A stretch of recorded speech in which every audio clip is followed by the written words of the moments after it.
أعوذ بالله من الشيطان الرجيم. الرجال قوامون على النساء بما فضل الله بعضهم على بعض وبما أنفقوا من أموالهم فالصالحات قانتات حافظات للغيب بما حفظ الله واللاتي تخافون نشوزهن فعظوهن واهجروهن في المضاجع واضربوهن فإن أطعنكم فلا تبغوا عليهن سبيلا إن الله كان عليا كبيرا. مرد عورتوں پر حاکم ہیں اس وجہ سے کہ اللہ تبارک و تعالیٰ نے بعض لوگوں کو بعض پر فضیلت عطا فرمائی ہے، اور اس وجہ سے بھی کہ وہ اپنے مالوں میں سے خرچ کرتے ہیں. بس نیک عورتیں، فرما بردار عورتیں اور غیر کی حفاظت کرنے والی عورتیں جن کی اللہ نے حفاظت کی ہے، اور وہ عورتیں جن کی نافرمانی سے تم ڈرتے ہو، ان کو نصیحت کرو اور ان کو ان کے بستروں میں علیحدہ چھوڑ دو اور ان کو مارو. اگر وہ تمہاری اطاعت کرے تو تم ان کے اوپر کوئی راستہ تلاش نہ کرو. یقیناً اللہ تبارک و تعالی بہت بلند اور بہت بڑائی والے ہیں. حضرات گرامی قدر، معزز سامعین، معزز سامعات، قربانی کے مسائل سے پہلے ہم نے مسائل شروع کیے تھے ازدواجی زندگی گزارنے کے بارے میں کہ انسان کس طریقے سے کامیاب ازدواجی زندگی جو ہے وہ گزار سکتا ہے. اس سلسلے میں بہت ساری گزارشات آپ کے گوش گزار کی تھی. آخری بات ذکر کی تھی وہ حقوق کی بات کی تھی کہ کامیاب زندگی گزارنے کے لیے ضروری ہے کہ جس آدمی کے ذمے، جس انسان کے ذمے جو حقوق واجب ہیں وہ اسے ادا کرے. اگر ہر بندہ، ہر بندی اپنی اپنی ذمہ داری کو ادا کرنے کی کوشش کرتا ہے اور کرتی ہے تو یقیناً انسان کی زندگی جو ہے وہ بہترین اور خوبصورت اور کامیاب گزرتی ہے. اور اگر انسان اپنے حقوق کو ادا نہیں کرتا، جو اس کے لیے حق ہیں وہ تو مانگ لیتا ہے، طلب کر لیتا ہے، جو اس کے ذمے ہیں انہیں ادا نہیں کرتا، تو پھر دنیا میں مساوات قائم نہیں ہوتی اور کامیابی اور سکون اور آسانی اور آرام نہیں ملتا ہے. آج کل ہماری تباہی اور پریشانی اور ہماری مصیبت اور آفتوں کا ذریعہ صرف یہی بات ہے کہ ہم اپنا حق لینا تو جانتے ہیں کہ میرا یہ حق ہے، مجھے ادا کیا جائے، لیکن جو لوگوں کا میرے اوپر حق ہے وہ ہم دینے کے لیے تیار نہیں، جس کی وجہ سے معاملات میں خرابی اور بگاڑ پیدا ہو جاتا ہے. بہرحال میں نے ذکر کیا تھا کہ 3 قسم کے حق ہیں. ان میں سے پہلی قسم کی بات ہم نے کر لی تھی. ایک حق تو وہ ہے جو دونوں کا مشترکہ ہے. بیوی کے لیے بھی اسی طرح کا حق ہے اور شوہر کے لیے بھی اسی طرح کا حق ہے. دونوں کے مشترکہ حقوق ہیں، وہ مشترکہ حقوق دونوں کو ادا کرنے چاہیے. قرآن مجید نے بھی کہا وَلَهُنَّ مِثْلُ الَّذِي عَلَيْهِنَّ بِالْمَعْرُوفِ. عورتوں کے لیے بھی حق ہیں اور عورتوں کے اوپر بھی حق ہیں، نیکی کے ساتھ، بھلائی کے ساتھ یا عرف کے مطابق. عرف کے مطابق جو حقوق ہیں وہ عورت کے لیے بھی ہیں اور عورت کے ذمے بھی ہیں، مرد کے لیے بھی ہیں اور مرد کے ذمے بھی ہیں. وہ 4 حق میں نے ذکر کیے تھے. نمبر 1، نکاح کے وقت میں جو انسان نے جو ہے عہد کیا ہے، وعدہ کیا ہے، اس کو نبھانے کی کوشش کرے، اسے پورا کرنے کی کوشش کرے. اور دوسرا حق یہ ذکر کیا تھا کہ خامد کے ذمے اور بیوی کے ذمے ایک دوسرے سے استفادہ کرنے کا جو موقع اللہ تبارک و تعالیٰ نے عطا کیا ہے، ان میں انسان جو ہے وہ اللہ سے ڈرے اور ایک دوسرے کا حق جو ہے وہ ادا کرے. اس میں نے 2 مثالیں ذکر کی تھی، شاید یاد ہو. ایک حضرت ابو درداء کی اور ایک حضرت عبداللہ بن عامر بن عاص تھی. دونوں صحابی بڑے نیک تھے اور دونوں کو دنیا میں کوئی توجہ نہیں تھی. والدین نے شادی کر دی، لیکن ایک آدمی جو ہے وہ دن کو روزے رکھتا ہے اور رات کو تہجد پڑھتا ہے، اور دوسرا جو ہے وہ اپنے ہی دین کے کاموں میں لگا رہتا ہے، اسے کوئی پرواہ نہیں، معلوم ہی نہیں کہ بیوی کہاں ہے کہاں نہیں ہے. تو ان کے والدین نے آپ صلی اللہ علیہ وسلم کے پاس شکایت، تو آپ نے پھر اس وقت فرمایا تھا ان لجسدک علیک حق وان لنفسک علیک حق وان لزوجک علیک حق وان لزوجک علیک حق وان لربک علیک حق فعاط كل ذی حق حقہ. اے انسان، تیرا اپنے نفس کا بھی حق ہے، تیرے جسم کا بھی حق ہے، تیرے مہمان کا بھی تیرے اوپر حق ہے، تیری بیوی کا بھی تیرے اوپر حق ہے، اور تیرے رب کا بھی تیرے اوپر حق ہے. ہر ایک حق والے کا حق ادا کرو، ہر ایک والے کا حق ادا کرو. یہ نہیں ہے ایک حق کو 100% ادا کر دیا اور دوسرا حق جو ہے وہ 0% بھی ادا نہیں، وہ اس میں بالکل انسان 0 ہے، کچھ بھی ادا نہیں کرتا. تو ایسی اطاعت اللہ تبارک و تعالیٰ کو پسند نہیں. فَعَاطِ كُلَّ ذِي حَقٍّ حَقَّهُ، یہ منہج شریعت نے ہمیں عطا کیا ہے کہ ہر حق والے کا حق جو ہے وہ دینا چاہیے. شوہر کا حق بھی ہے، بیوی کا حق بھی ہے، رشتے داروں کا بھی ہے، والدین کا بھی ہے، بہن بھائیوں کا بھی ہے، اولاد کا بھی ہے، اللہ تعالیٰ کا بھی ہے. تمام حق والوں کے حق جو ہے وہ ادا کیے جائیں تو ایک زندگی جو ہے وہ بہترین اور خوبصورت جو ہے وہ گزرتی ہے. 2 حق اور تیسرا حق میں نے ذکر کیا تھا، یہ دونوں کا مشترکہ ہے. تیسرا حق مشترکہ جو ہے وہ شریعت نے کہا کہ وَهُنَّ لِبَاسٌ لَكُمْ وَأَنْتُمْ لِبَاسٌ لَهُنَّ، تم اپنے گھر والوں کے لیے لباس ہو اور تمہاری گھر والیاں تمہارے لیے لباس. لباس کا کیا مطلب ہے؟ اس کے کئی معنی جو ہے وہ اہل علم نے بیان کیے. ایک معنی تو یہ ذکر کیا گیا کہ دونوں ایک دوسرے کا لباس ہیں. لباس کیا کرتا ہے؟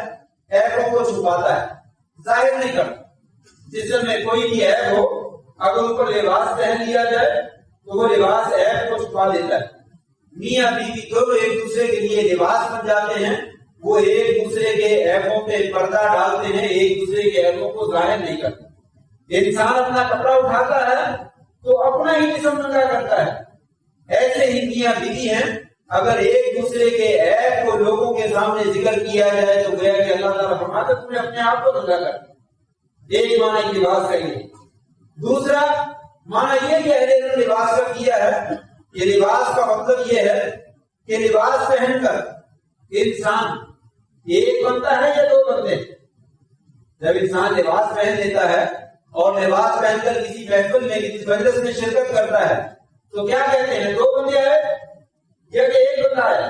1 بندہ ہے. یہ نہیں کہتے لباس بھی آیا اور انسان بھی آیا، بلکہ کہتے ہیں انسان آیا، ایک آدمی میرے پاس آیا.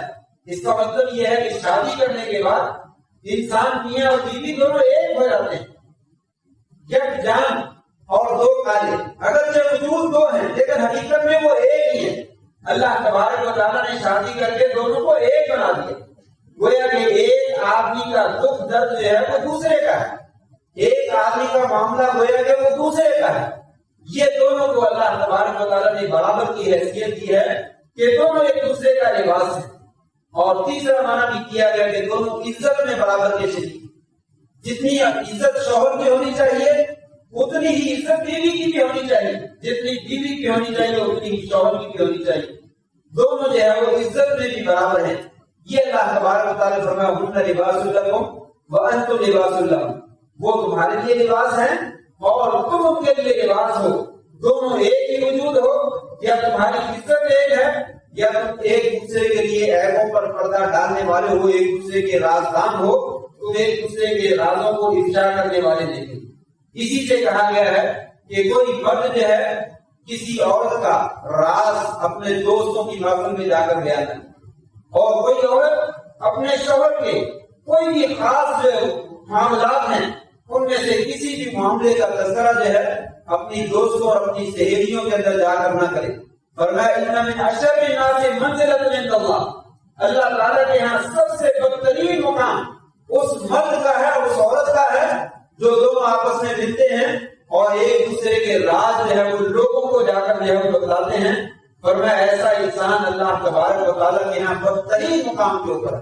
لہٰذا یہ بھی ایک معنی ہے ہن لباس لکم وانتم لباس لہن، کہ آپس کی کوئی بھی مخفی بات جو ہے وہ باہر جا کر جو ہے وہ کرنے والی نہیں ہے، چاہے وہ آپ کا دوست ہے، چاہے وہ جاننے والا ہے، چاہے وہ نہ جاننے والا ہے، ان کے سامنے اس طرح کی کوئی بات جو ہے وہ جا کر ذکر نہ کی.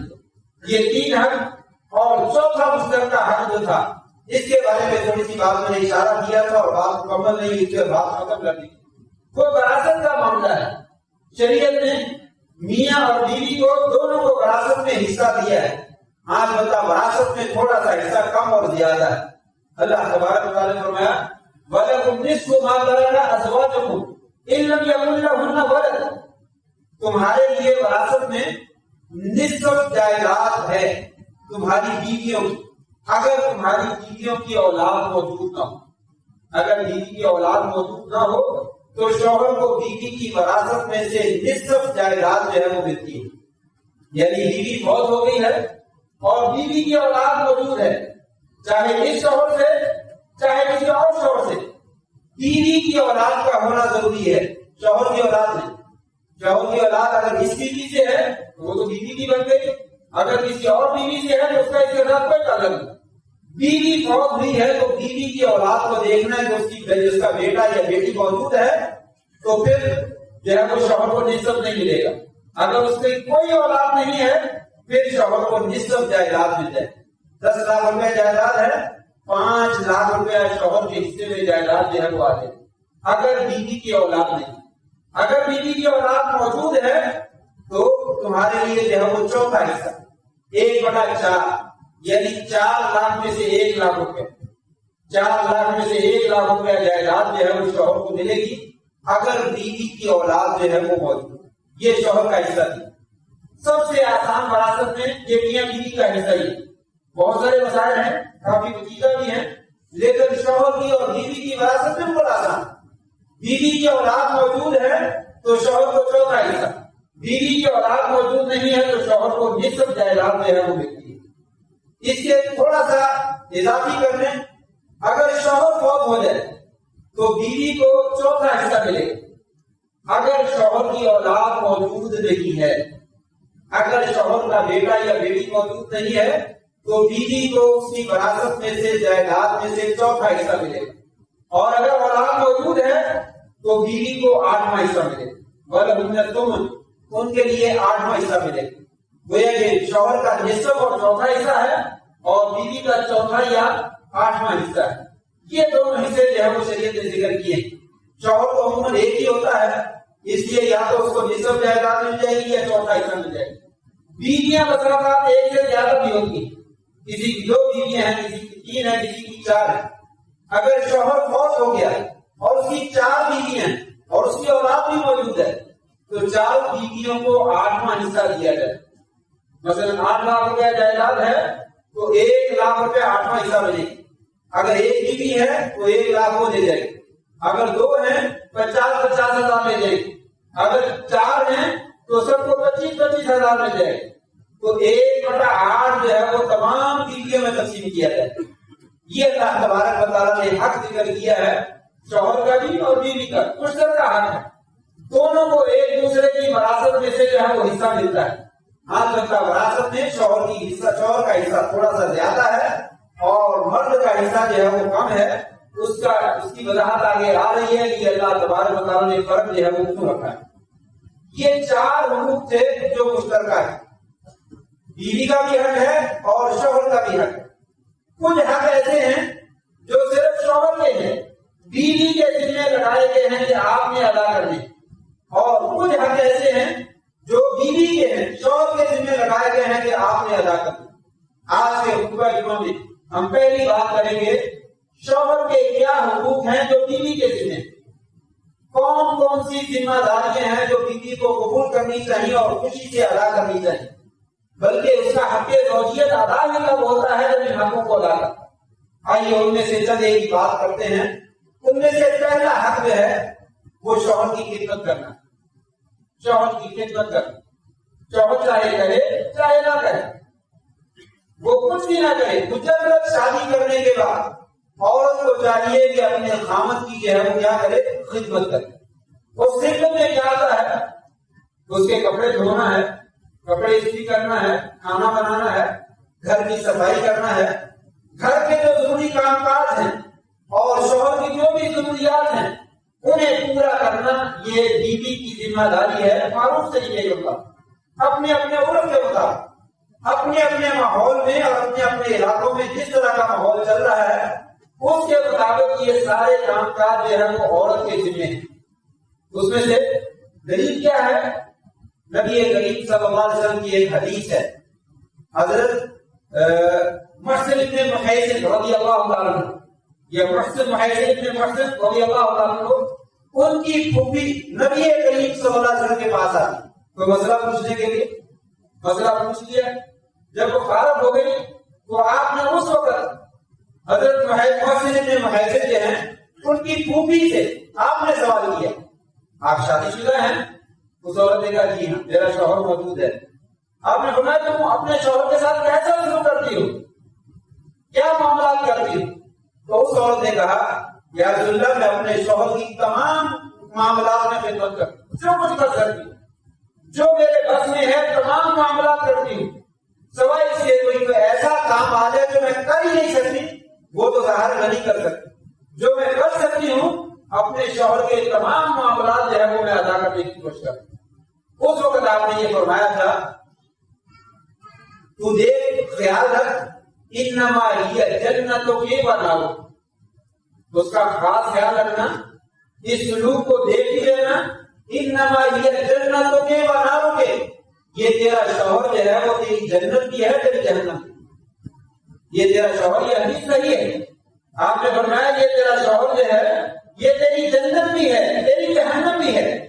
اگر تو اس کی خدمت کرتی رہے گی تو جنت کو پالے، اگر تو اس کی خدمت نہ کرتی رہی اور اس کے حقوق کو ادا نہ کرتی رہی تو یہی تیری نافرمانی کرنا اور تیری مخالفت کرنا جو ہے یہ تیرا جہنم میں جانے کا جو ہے وہ ذریعہ بن جائے. یہ کس قدر واضح الفاظ میں آپ نے فرمایا کہ عورت کے لیے ضروری ہے کہ مطلق طور پہ وہ اپنے خامد کی جو ہے وہ خدمت کرے.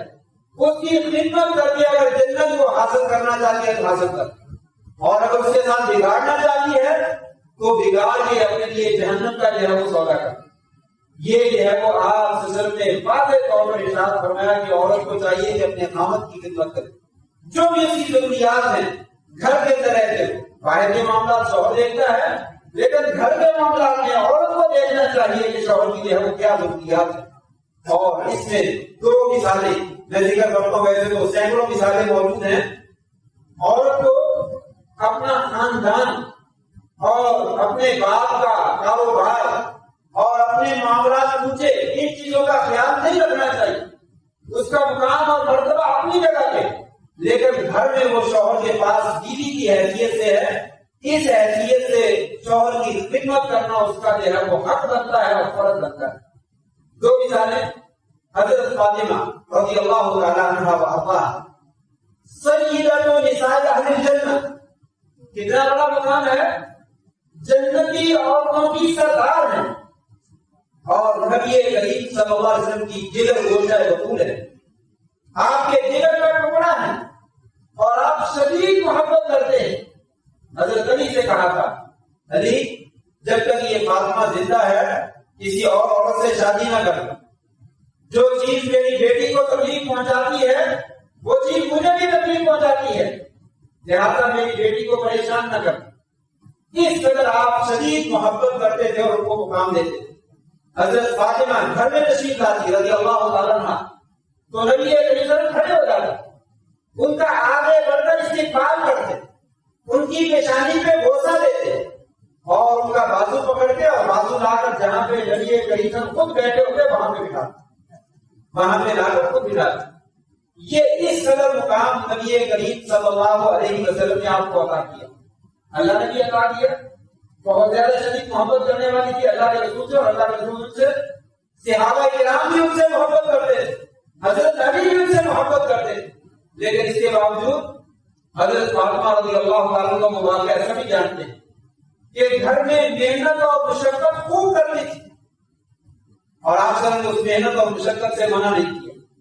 معلوم ہے حضرت علی کو ساتھ لے کر یا اکیلی آپ سے مجھے گھر میں آئے اور آ کر کہا یا رسول اللہ گھر میں چکی پیس کر میرے ہاتھوں میں آبلے پڑ گئے، گھر کے دانے جو ہیں چکی میں نہیں پیستی ہوں، وہ آٹا پیس کر جو ہے وہ میرے ہاتھوں میں آبلے پڑ گئے، یا رسول اللہ مجھے کوئی خادم دے دیجیے، کوئی غلام دے دیجیے، کوئی لوٹی دے دیجیے جو ہمارے گھر کے کام کاج کر دیا کرے، یہ میرے آبلے ختم ہو جائے۔ آپ سب نے حضرت علی سے نہیں کہا علی اس کو کیوں شکل میں ڈالا ہوا ہے، یہ کام تم کیا کرو، فاطمہ کو نہ کہو وہ کام کیا کر، یہ ایسا نہیں کہا۔ آپ سب نے اس کے اوپر رضامندی کا اظہار کیا کہ عورتیں جو ہے وہ ایسے معاملات کام کرتی ہیں، گھر کے کام کاج انہیں کو کرنا ہوتے ہیں، شوہر جو ہے وہ باہر کی ذمہ داریاں اٹھاتا ہے، گھر کے کام کاج میں بھی اگر شوہر جو ہے وہ ہاتھ ہٹا دیتا ہے تو اچھی بات ہے، لیکن اصل معاملات گھر کے کام کاج میں وہ سب بیوی نے کرنے ہیں۔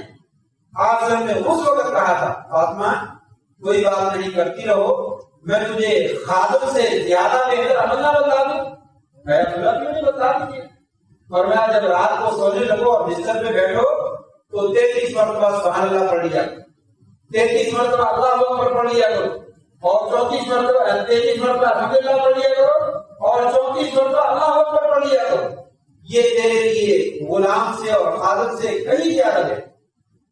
اور آپ نے اس کو کہا کہ جاری رکھا کہ گھر کے کام کاج کرتی رہو، یہ عورت کی ذمہ داری ہے، گھر میں کام کاج عورت نے کرنے۔ تو حضرت فاطمہ رضی اللہ تعالیٰ نے کبھی ایک دن بھی نہیں کہا علی میرا مقام تمہیں پتا کتنا بڑا ہے، تم مجھے کام کرواتے ہو، گھر کے کام کاج میں نے نہیں کرنے۔ آج کل کی خاندان کی عورتیں، بڑی عورتیں جو بڑے خاندان سے تعلق رکھتی ہیں، وہ سیدھا کیا بول دیتی ہیں کہ یہ کام میں نے نہیں کرنا، میں کام کرنے کے لیے آئی ہوں، یہاں پہ میں نے کوئی کام نہیں کرنا۔ نہیں، ایسا نہیں، گھر کی ضروریات شوہر اگر کوئی باہر سے پورا کروا دے اس کا احسان ہے، اگر نہ کروائے اور گھر کے حالات ایسے ہوں تو گھر کے کام کاج جو میں نے زیادہ ذکر کیا، خاص طور پہ روٹی پکانا، آٹا گوندنا اور گھر کی صفائی کرنا، کپڑے دھونا، کپڑوں کا خیال رکھنا، شوہر کے جوتوں کا خیال رکھنا، شوہر کے بستر کا خیال رکھنا، یہ گھر کے کام کاج ہیں، یہ بیوی کی ذمہ داری ہے جو ہے وہ ادا کرے۔ حضرت فاطمہ رضی اللہ تعالیٰ عنہا ان تمام باتوں کا جو ہے وہ خیال رکھا کرتی۔ دوسری مثال حضرت اسماء بنت ابی بکر صدیق رضی اللہ تعالیٰ عنہ، ابو بکر صدیق خلیفہ اول کی بیٹی ہیں حضرت اسماء رضی اللہ تعالیٰ عنہ، اور نبی اکرم کے پھوپھیدار بھائی حضرت زبیر ابن عوام کی زوجہ ہیں، اور عبداللہ ابن زبیر رضی اللہ تعالیٰ عنہ کی والدہ ہیں، لمبی عمر جو ہے وہ پائی ہے، اور یہ وہی حضرت اسماء ہیں جن کو ذات النکاحین کا لقب دیا گیا کہ ان کی ڈوری 2 حصوں میں بٹ گئی۔ جب ہجرت کی رات میں سامان باندھنا تھا تو رسی نہ ملی، انہوں نے اپنا کمر بند جو تھا وہ کھولا، اس کے 2 حصے کیے، ایک حصے کو جسم میں باندھ دیا اور ایک حصے کے ساتھ آپ کا کھانا وغیرہ جو اس کو باندھ دیا، اسی وجہ سے ان کو ذات النکاحین کہا جاتا ہے۔ وہ اسماء رضی اللہ عنہ صحیح بخاری میں موجود ہے، یہ قصہ وہ خود بیان کرتی ہیں، جب میری شادی حضرت زبیر کے ساتھ ہوئی رضی اللہ تعالیٰ عنہ، فرماتی ہیں حضرت زبیر کوئی جائیدادوں کے مالک نہ تھے، کوئی جاگیروں کے مالک نہ تھے، امیر آدمی نہیں تھے، ان کے پاس کچھ بھی نہیں تھا سوائے ایک گھوڑے تھے اور ایک اونٹ، کوئی مال و منال اور کوئی جائیداد نہیں تھی، ایک اونٹ تھا اور ایک گھوڑا تھا، ان کے گھوڑے کو چارہ میں ڈالا کرتی تھی۔ حضرت اسماء فرماتی ہیں اپنے شوہر زبیر رضی اللہ عنہ کے گھوڑے کو چارہ میں ڈالتی تھی، اور اونٹ لے کر پانی لے کر آنا ہوتا تھا تو اونٹ کے اوپر پانی میں لے کر آتی تھی، اونٹ میں پانی بھی میں لے کر آتی اور گھوڑے کو چارہ بھی میں ڈالتی، اور نبی کریم صلی اللہ علیہ وسلم کو اپنے گھر سے تقریباً 2-2.5 میل دور ایک چھوٹا سا زمین کا ٹکڑا دے رکھا تھا، اس زمین سے کھجوروں کی گٹھلیاں ٹوکری میں ڈال کر وہ بھی میں گھر میں لایا کرتی تھی، وہاں زمین میں چلی جاتی اور ٹوکری میں کھجوریں ڈال دی اور ٹوکری گھر پہ رکھی اور اسے اٹھا کر جو ہے وہ گھر میں لایا کرتی، فرمایا یہ سارے کام میں کرتی، آٹا بھی میں گوندتی، گھر میں آٹا بھی میں گوندتی، روٹی پکانا مجھے نہیں آتی تھی، میری پڑوس میں انصار کی عورتیں چند عورتیں وہ آ جاتی اور آ کر مجھے روٹی بنا کر دیتی، کیونکہ مجھے روٹی بنانا نہیں آتی، اور وہ بھی روٹی بناتی، وہ بھی اڑوس پڑوس کی عورتیں جو ہے وہ آ جاتی اور تعاون کرتی میرے ساتھ، اور ہم مل کر جو ہے وہ روٹی بناتی، باقی گھر کے کام میں کیا کرتا۔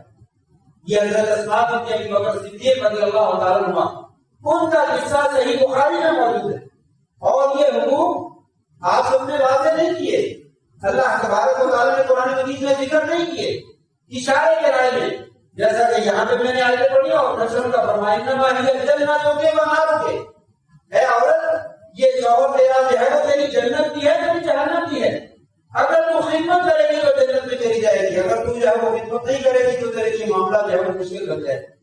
تو یہ معاملات کو خود دیکھنا ہے کہ کون کون سا کام میں کر سکتی ہوں، اور جو بھی گھر کا کام کر سکتی ہوں اس کو شوہر کے ساتھ ہاتھ بٹانا چاہیے اور اس کی جو ہے وہ خدمت کرنی چاہیے۔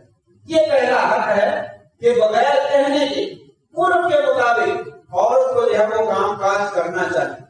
اس سے بڑے فائدے ہیں، عورت بذات خود تندرست رہتی ہے۔ آج کے زمانے میں جو عورتوں کو اکثر بیماریاں رہتی ہیں وہ اسی وجہ سے رہتی ہیں، وہ کام کاج نہیں کرتی، کھا لیا پی لیا اور سو گئے معذرت کے ساتھ۔ مردوں کی بھی باری آئے گی، آگے عورتوں کے حقوق آئیں گے تو وہاں پہ ان کا بھی معاملہ ہے تو وہ بھی کیا کرتے ہیں۔ اکثر عورتوں کا معاملہ یہ کرتا ہوں، جو ایسی نہیں ہے وہ نہیں ہے، لیکن اکثر عورتوں کا معاملہ یہی ہے، کھا لیا پی لیا اور سو لیا، جس کی وجہ سے وہ کام کرنے سے عاجز آ جاتی ہے، اور تھوڑا سا بھی کوئی کام کرتی ہے تو وہ تھک جاتی ہے اور پھر وہ کہہ دیتی ہیں مجھ سے یہ کام نہیں کرتی۔ تو یہ پہلے دن سے اپنے آپ کو عادت ڈالنی چاہیے کہ یہ کام میں نے کرنے ہیں، یہ میری ذمہ داری ہے، جس کے ذریعے سے اللہ تبارک و تعالیٰ ان کی زندگی کا نظام بہترین ڈالتے ہیں۔ انہیں کو بیماریاں لاحق نہیں ہوتی تھی پرانے زمانے میں عورتوں کو، جو آج کی عورتوں کو بیماریاں لاحق۔ کیوں؟ اس کی وجہ صرف یہی ہے کہ وہ کام کاج جو ہے وہ نہیں کرتی، وہ کام کاج نہیں کرتی، جتنا کام کاج عورت کرے گی اتنی ہی زیادہ جو ہے اس کی صحت جو ہے وہ محفوظ اور مضبوط ہونی چاہیے۔ بہرحال یہ پہلا حق ہے۔ دوسرا حق یہ ہے کہ شوہر جس بات کا حکم دے اس کی بھی فرمانبرداری کرے۔ یہ تو وہ کام کاج ہے جو اپنی جان سے اس نے خدمت کری۔ دوسرا حق یہ ہے کہ شوہر جو ہے اللہ کی نافرمانی کرنا، اس کے رسول کی نافرمانی کرنا، اطاعت کے اندر اور دنیا کے معاملے میں شوہر جس بات کا بھی حکم دے دے عورت کو اس کی فرمانبرداری کرنی چاہیے۔ اور یہ بات میں نہیں کہہ رہا، یہ نبی کریم صلی اللہ علیہ وآلہ وسلم کا فرمان۔ آپ نے فرمایا جون سی عورت اذا صلت خمسها، وہ دن کے اندر 5 نمازیں پڑھتی ہے، وصامت شهرها، اور رمضان کے مہینے کے روزے رکھتی ہے، وحافظت فرجها، اپنی عزت کی حفاظت کرنے والی ہے، واطاعت زوجها، اور اپنے خامد کی اطاعت کرنے والی ہے، کی رہا اسے قیامت کے دن کہا جائے گا ادخل الجنۃ من ای ابواب شئت، جنت کے 8 دروازوں میں سے جس دروازے سے بھی جنت میں داخل ہونا چاہیے داخل ہو۔ 4 چیزیں ذکر ہونا ہے، نماز پڑھتی ہے 5 وقت کی، رمضان کے روزے رکھتی ہے، عزت کی حفاظت کرنے والی ہے، اور 14 نمبر پہ ذکر کیا کہ اپنے شوہر کی اطاعت کرنے والی، اپنے شوہر کی فرما برداری کرنے والی ہے، جیسے جیسے شوہر کہہ دیتا ہے ویسے ہی وہ کر دیتی ہے۔ فرمایا اسے کہا جائے گا جاؤ جس دروازے سے جنت سے داخل ہونا داخل ہو۔ یہ شوہر کی احکامات کی اطاعت کرنے کا جو ہے وہ صلہ ہے۔ قرآن مجید نے بھی کہا الرجال قوامون علی النساء، مردوں کو ہم نے حاکم بنایا ہے، مردوں کو قوام بنایا ہے۔ ابن عباس رضی اللہ عنہ سے تفسیر کے اندر یہ روایت موجود ہے، قوام کا معنی حاکم، حاکم جو ہے وہ حکم کرتا ہے اور دوسرے لوگ اس کی تعمیل کرتے ہیں۔ فرمایا شوہر جو ہے وہ جو حکم دے بیوی کو اس حکم کی تعمیل کرنی چاہیے، یہ قرآن بھی کہتا ہے اور یہ حدیث بھی کہتی ہے۔ اور نبی کریم صلی اللہ علیہ وسلم کی ایک دوسری حدیث بھی ہے، آپ سے پوچھا گیا اللہ کون سی عورت بہترین ہے، کون سی عورت افضل ہے، کون سی عورت اعلیٰ ہے؟ آپ نے فرمایا تسرہ اذا نظر الیہا، شوہر جب اس کو دیکھے تو خوش ہو جائے، وتطیعہ فیما امر، اور جب وہ حکم دے تو اس کی اطاعت کرنے والی ہو۔ فرمایا یہ عورت جو ہے وہ بہترین عورتوں میں سے، بہترین عورتوں میں سے اور افضل ترین عورتوں میں سے یہ عورت ہے کہ جب انسان اس کو دیکھے تو انسان خوش ہو جائے، اور جب انسان آرڈر کرے حکم دے تو وہ اس کی اطاعت کرنے والی، اور اس اپنے مال میں ولا تخالفہ فی مالہا ونفسہا بما یکرہ، یہ تیسرا مذہبی ذکر ہے۔ یہ شوہر کے حقوق میں سے زندگی خراب تبھی ہوتی ہے جب انسان حقوق کا لحاظ نہیں رکھتا۔ تین باتیں آپ نے بتائیں، جو میں نے ذکر کی، تیسری بات تو نہیں، ولا تخالفہ، اور عورت اپنے شوہر کی مخالفت نہ کرے فی نفسہا ومالہا، اپنے نفس کے بارے میں بھی اور اپنے مال کے بارے میں، بما یکرہ، جس کو شوہر ناپسند کرتا۔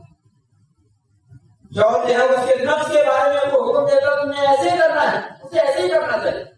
اس کے مال کے بارے میں حکم دیتا یہ مال تیرا ہی ہے، لیکن یہ مال تمہیں فلاں بندے کو نہیں دینا، میری اس سے نہیں بنتی، یاد رکھ لے یہ مال تمہیں وہاں نہیں دینا۔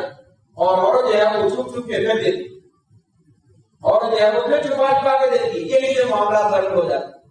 فرمایا ولا تخالف، عورت حالانکہ آزاد ہے، وہ مال اسی کا ہے، وہ خرچ کر سکتی ہے، لیکن اگر کسی معقول جگہ پہ شوہر نے کہا ہے فلاں جگہ پہ نہ خرچ کرنا اور جہاں مرضی خرچ کرو، تو عورت کو چاہیے اپنے شوہر کی مخالفت نہ کرے، اپنے مال میں بھی اور اپنی ذات کے بارے میں۔ تم فلاں جگہ پہ نہیں جانا، فلاں جگہ پہ تمہارا جانا مجھے اچھا نہیں لگتا۔ اگر معقول وجہ ہے تو عورت کو چاہیے کہ وہاں پہ نہ جائے، اگر معقول نہیں ہے پھر جو ہے وہ عورت مطالبہ کر سکتی ہے کہ سبب بتلائیے، پنچایت بٹھائیے، بڑوں کو بٹھائیے، یہ معاملہ کیوں زبردستی میں کیا۔ میں نے پہلے کہا شوہر اگر اللہ اور اس کے رسول کی اطاعت کا حکم دیتا ہے تو اس میں فرما برداری ضروری ہے، اگر اللہ اور اس کے رسول کی نافرمانی کا حکم ہے تو اس میں اطاعت نہیں۔ تو لہذا اپنے نفس میں بھی اور مال میں بھی عورت کو جو ہے وہ چاہیے کہ اپنے شوہر کی اطاعت کرے۔ وقت گزر گیا ہے، آخری بات ذکر کے اپنی بات ختم کرتا ہوں۔ تیسرے نمبر پہ یہ عورتوں کو، خواتین کو یہ بات یاد رکھنی چاہیے کہ شوہر کی اطاعت کس قدر ضروری ہے۔ آپ سے فرمایا دو بندے ایسے ہیں جن کی نماز ان کی گردنوں سے یا ان کے سر سے اوپر نہیں جاتی۔ دو بندے ایسے ہیں جن کی نماز ان کے سر سے یا ان کی گردنوں سے اوپر نہیں جاتی ہے۔ ایک غلام جو اپنے مالک سے بھاگا ہوا ہے، جب تک وہ واپس نہیں آ جاتا اس کی نماز اللہ تبارک و تعالیٰ قبول نہیں فرماتا۔ اور دوسری کو عورت جو اپنے شوہر کی جو ہے وہ نافرمانی کرتی ہے، جب وہ حکم دیتا ہے وہ نافرمانی کرتی ہے، فرمایا اس کی نماز جو ہے اس کے سر سے اوپر نہیں جاتی۔ اور وہ نافرمانی اللہ اور اس کے رسول کی نافرمانی میں نہ ہو۔ اگر وہ دنیا کے معاملے میں ہے تو عورت کو نافرمانی کرنے کی گنجائش نہیں ہے، فرمایا اس عورت کی نماز اس کے سر کے اوپر سے نہیں گزرتی۔